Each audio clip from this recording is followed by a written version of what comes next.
si Joy. Binigyan ng YouTube si Joy pero pinapayuhan pa rin ni Kalinga Prab na paminsan ang gusto niya magkaroon ng kung gusto niya hindi niya ayaw niya din na madala si Joy na mag-live. Gusto niya quality content daw sa mga uploads, which is tama si Kalinga Prab doon. Quality content dapat. Ang problema sa mga to, pinapalabas nilang inahawakan daw sa leg. Hindi totoo yun. Susima, Rapana, palimos online yung ginagawa. Sabi nga pa, quick live lang po tayo dahil daw masama ang pakiramdam. Tapos nung may nagpapalipad na biglang nabuhayan yung quick live, naging 1.5 hour. Hindi kaya diba? kontrolin si Beyonce. Pangalawa, hindi daw kayang kontrolin. direktang magsalita. Direkta magsalita. Problema. Ha? Sino? Nasasaktan lang sila dahil hindi nila kayang mapabagsak Ha? si Beyonce. Paano mapababaksak? Nagsisimula pa lang yung channel niya. Baka dapat ang sabihin mo, baliktad, hindi nyo kaya pabaksakin ng Kalingap. Kasi ang Kalingap, nakatayo na yan ilang years na. Si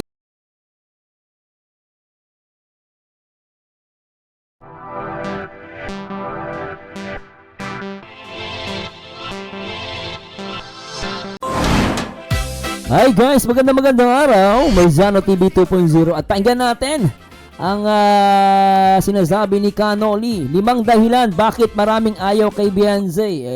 Ewan ko sa inyo. Pakinggan natin to. Panglima.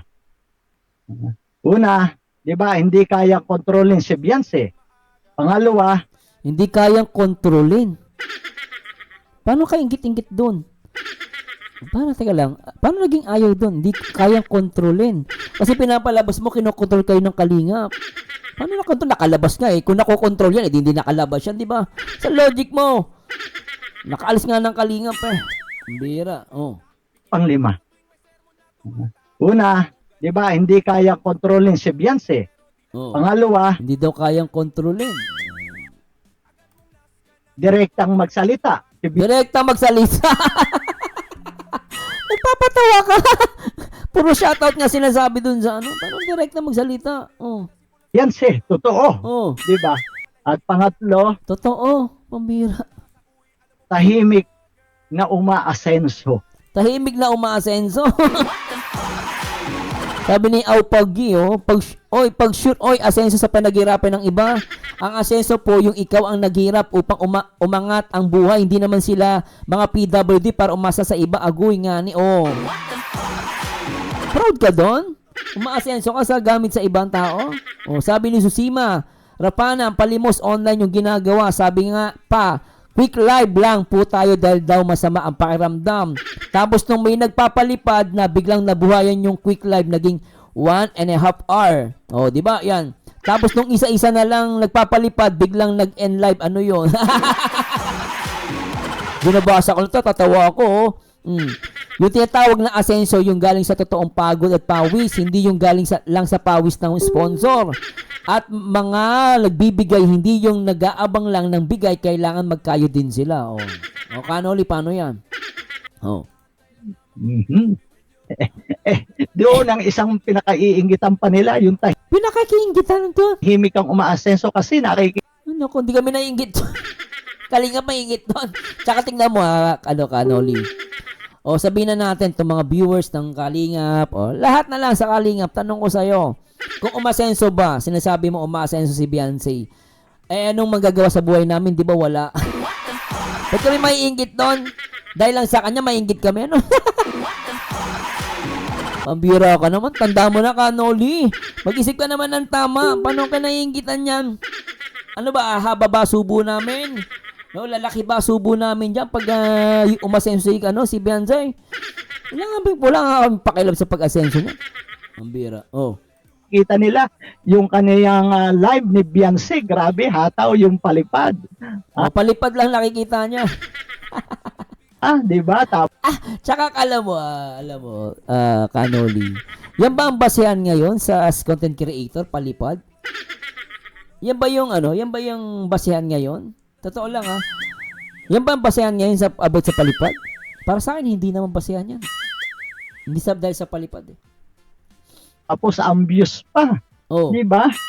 Tapos hindi pa sumasabay sa katoksikan. Hindi pa daw sumasabay. Eh ano yung sinasabi niya na mga reactor daw ay cool? Ano daw? Ano? Sabi niya dun sa isang post nung nag-comment. Hanapin ko lang guys ha. Ano sabi niya? Sabi niya lahat ng reactors ng Kalingap wala daw sa tamang pag-iisip. At siya ang niresbakan din ni Papa Bear. So ngayon Kuya Mars, sinong wala sa tamang pag-iisip? Na yung baboy paliparin or gawin sa sakyan wala ka sa ayos take you. Sabi ni Ma'am Rosemary Kagiwa. Oh. O saan yung katoksikan dyan? Binabanggit niya nga daw, reactors ng Kalingap wala sa tamang pag-iisip. Sabi mo lang katoksikan, ko naman oh.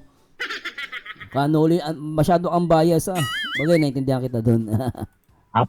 Ang panlima, Ano pa 5? naiinggit sila sa peace and confidence ni Beyonce.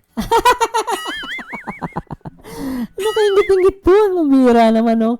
Alam mo, yun ang mahirap sa inyo, eh. Para masabi nyong panalo kayo, sas palalabas nyo naiinggit. Ang bira. Sana na alam mo, totoo lang, no? Yung sinasabi mo, sa ibang mga beneficiary, nakikita din namin yan, eh. Di ba? Paano kami naiinggit? Ang bira. Baka kayo lang ang nagpapainggit. Baka kayo ang naiinggit. Baka ano, Lino? Di ba? Ay talaga naman. Kaya naman ang mga taong ito, ano po.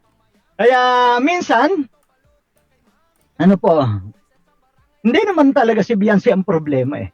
O, sino may problema? Oh. Ano? Hindi si Beyonce ang problema. Ha? Sino?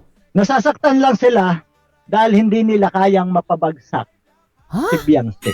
Paano mapababaksak? Nagsisimula pa lang yung channel niya. Baka dapat ang sabihin mo, baliktad, hindi nyo kaya pabaksakin ng Kalingap. Kasi ang Kalingap, nakatayo na yan ilang years na. Kasi yung ano ni Beyonce, pasimula pa lang eh. Paano pababaksakin? Tsaka ano yun namin yan. Di ba? Kaya ko naman kami pakailan kahit lumipad pa ng mataas si Beyonce sa taas hanggang Jupiter. Wala kami pakailam. So, totoo lang, Kanoli, wala naman kami pakailan kahit lumipad pa hanggang Jupiter yan. Di ba? O, kasama niya pa yung baboy. Di ba? I mean, di ba? Real talk lang. Wala naman pakialam. Di ba? Ganun ba ang tingin sa Kalingap? Naiinggit? Kami naiinggit. Sino mainggit yan? Yun ang dahilan sa mga taong itong nagagalit kay Beyonce. Uy, ako, di ako nagagalit, oh. Ewan ko lang, oh. Baka kayo ang galit sa Kalingap. Oo, baka, oh, sabi ni, sabi ni Feli Bugtong Campos, that is your opinion, sir. We respect, but on my point of view, how do you define umasenso? Yung gumiginawa buhay mo dahil sa bigay ng iba? Kaya nga ako hindi ako sa palipad. Hindi ha. Dahil sa bigay ng ibang tao, di ba? In that way, is it not teaching a person to be more dependent sa iba? Yes, hindi mo siya natuturuan na tawag dito. Hindi mo siya natuturuan talaga na maging dependent, no? Sabi niya, is it not teaching a person to be more dependent sa iba? Yes, 'di ba? Parang nagiging umaasa lang sila sa ibang tao, hindi nagiging independent. Teaching them to be more lazy kasi may inaasang donation from others. 'Yon. 'Di ba? Si Ma'am Feli Bugto, maganda sinasabi niya. Ayun, no? Tinuturuan niyo sila na maging tamad kasi may inaasang donation from others. Oh, 'di ba? Sabi niya, is that your definition of umasenso? Actually, kaya nga 'di ba si Kalingap Rob, madalas sinasabi niya, kaya hindi niya agad binibigay ng YouTube channel kasi gusto niya mag-focus muna sa pag-aaral. Ayaw niyang matuto muna na, totoo kasi guys, pag kapag gumawa lang sila ng YouTube channel, kikita naman talaga sila eh. Kaya lang, hindi mo, ang tanong, hanggang kailan mo yan magagamit, mapapakinabangan. So, ang sinasabi ni Kalingap Prab, kaya minsan kinukusya si Kalingap Prab, bakit daw hindi binibigyan agad ng YouTube channel, sinasakal daw sa leeg. Eh, ang sinasabi nga ni Kalingap Prab, gusto niya mag-focus muna sa pag-aaral, tapusin. Kasi anytime, pag natapos mo ng pag-aaral mo, pwede ka naman mag-YouTube anytime. Ngayon si Joy, di ba? Kita mo si Joy. Binigyan ng YouTube si Joy, pero pinapayuhan pa rin ni Kalingap Prab na paminsan, and gusto niya magkaroon ng, kung gusto niya, ayaw niya din na madala si Joy na mag-live. Gusto niya, quality content daw sa mga uploads. Which is tama si Kalingap Prab doon. Quality content dapat. Ang problema sa mga to, pinapalabas nilang inahawakan daw sa leg. Hindi totoo yon. Gusto lang ni Kalingap Prab, pumokus sila sa pag-aaral. Wala gustong, umalis sa Kalingap, gusto pala mag-solo, gustong gumawa ng YouTube channel, at gusto din pala palipad, ang gagawin natin. Pero hindi basehan ng palipad para masabing umasenso. Pero tama si Ma'am yan, no?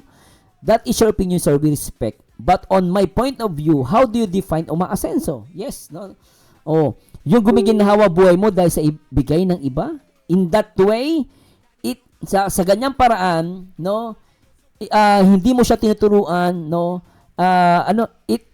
Is it not teaching a person to be more dependent sa iba? Kumbaga, tinuturuan mo pa siya na magdumepende sa ibang tao kaysa maging independent, no? Sa sariling sikap. Teaching them to be more lazy kasi may inaasang donation from others. Is that your definition of umaasenso? Oh, paano yan, Kanoli?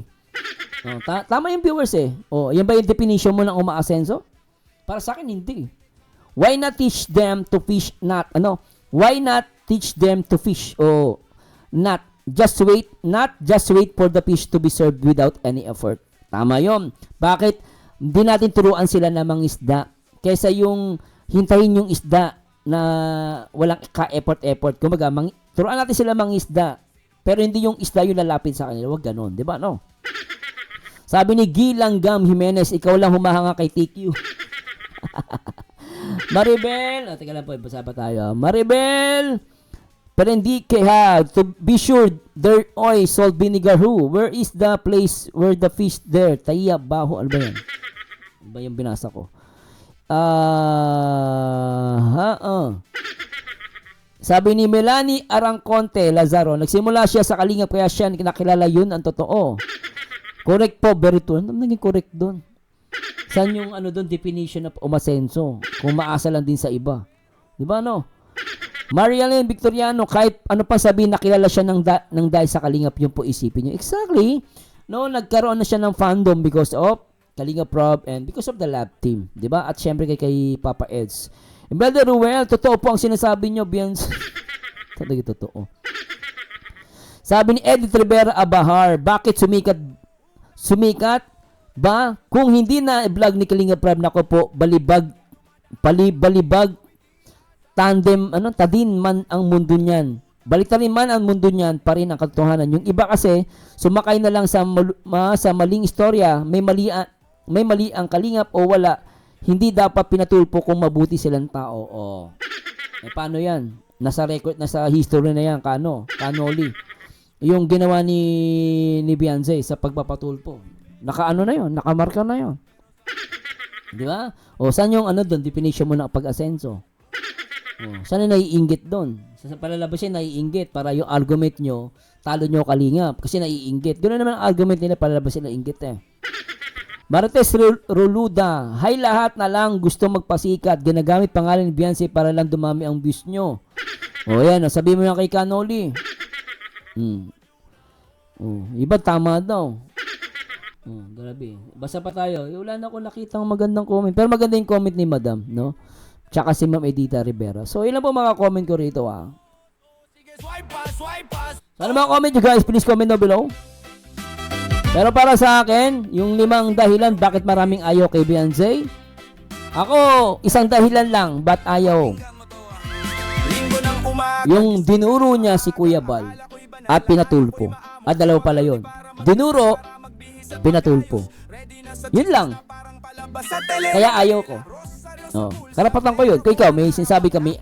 Karapatan mo din sinasabi mo 5 dahilan bakit maraming ayaw kay Beyonce. Ako, 2 lang. Dinuro niya si Kuya Bal, pinatulpo niya. Sa araw pa ng kasal ng kanyang anak. Hindi namin makakalimutan yun. Kayo guys, ano mga comment nyo rito? And please comment down below. And thanks so much guys. Ito po, wala pa akong inaaway rito magbibigay lang ako ng reaction video at walang pekunan. Real talk lang. And to God be the glory. And please support my YouTube channel guys, Marzano TV 2.0 and 3.0. And to God be the glory. Paalam. And please comment down below guys. Bye bye. At mag-like din po kayo At share niyo rin po. Bye bye.